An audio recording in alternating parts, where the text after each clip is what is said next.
Sözlerin zehri şarap eder mi? Alıp içsem beni sarhoş eder mi? Bir hayale daldım uyan derler mi? Beni böyle koyup gitme olur mu? Yine gel akşamüstü, gece sabaha varmadan izin olsun üzerimde olur mu? Yine gel akşamüstü, gece sabaha varmadan izin olsun üzerimde olur mu?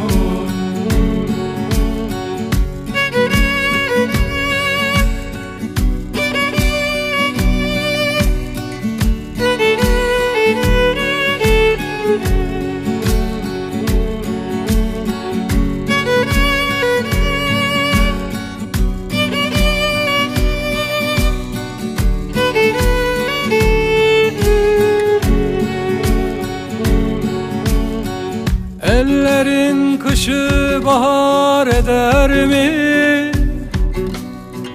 Tutuşunca yüreğimi örter mi? Ey ruhuma kır alemi papatya, beni böyle koyup gitme olur mu?